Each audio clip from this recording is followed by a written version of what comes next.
Salut camarades.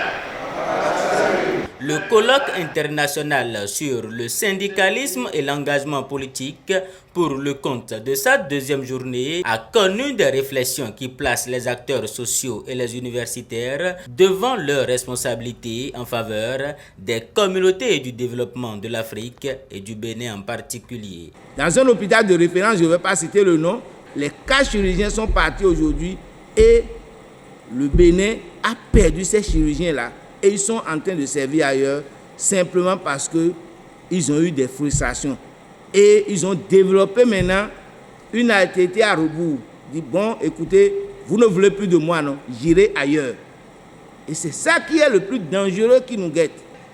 Tous nos professeurs d'université qui ont eu leur doctorat à l'extérieur de l'Afrique, quelles que soient les inventions qu'ils font ici, ne sont pas comptabilisées pour l'Afrique. Ne sont pas comptabilisés pour le Bénin.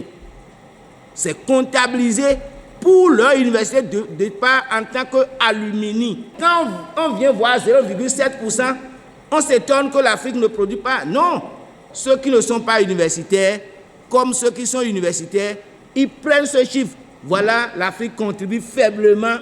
Nous ne faisons rien dans les universités. Vous ne faites rien dans les universités. Sans savoir que le principal goulot d'étranglement était déjà là. Quel syndicalisme universitaire face aux défis de développement de l'Afrique au XIXe siècle? La question a été évoquée, sans oublier les défis liés au développement en Afrique et les regards développés en faveur des universitaires. Le syndicalisme est en agonie au Bénin, a fait savoir le professeur Dominique Sonkoué qui, dans une exploration profonde des techniques de mobilisation, a invité les participants à s'armer d'un engagement convictionnel. Dans le contexte que nous traversons au plan politique, c'est difficile de prendre des engagements et se faire voir. Donc les gens se cachent. Des acteurs sociaux se cachent. Vous ne pouvez pas mobiliser les acteurs sociaux sans leur intérêt. Donc il va falloir ressortir ce qui est motivant pour eux, ce qui serait par exemple les éléments essentiels autour desquels on va pouvoir les mobiliser. Il y a eu des tests qui ont muselé notre vie associative. Donc il faut pouvoir analyser cet environnement et ce contexte. Vous ne pouvez rien faire puisque vous êtes des employés. Le pouvoir est là et dites ses lois. Ces grandes théories en vogue en Occident qui ont fait leur temps, qui ont expliqué comment on peut reprendre certaines pratiques syndicales au désavantage donc, de certains groupes, ne nous permet pas en Afrique de régler les problèmes de fond, de régler la solde coloniale qui jusque-là n'a pas, à mon sens, a été véritablement posée. Et là, qu'est-ce que je propose? Ou qu'est-ce qu'on peut voir?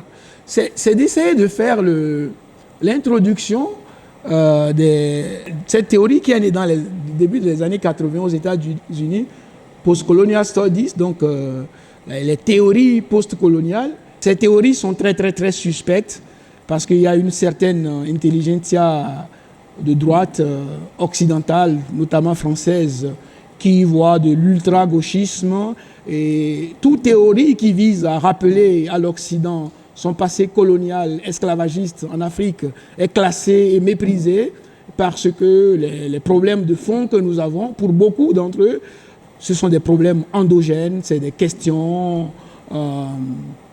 de gouvernance locale, de corruption, d'incapacité, de perfidie donc, de nos dirigeants. Les théories syndicales en Afrique subsaharienne impliquent plus que jamais un détour vers celle post-coloniale pour comprendre la question relative à la marchandisation du travail en Afrique et au Bénin.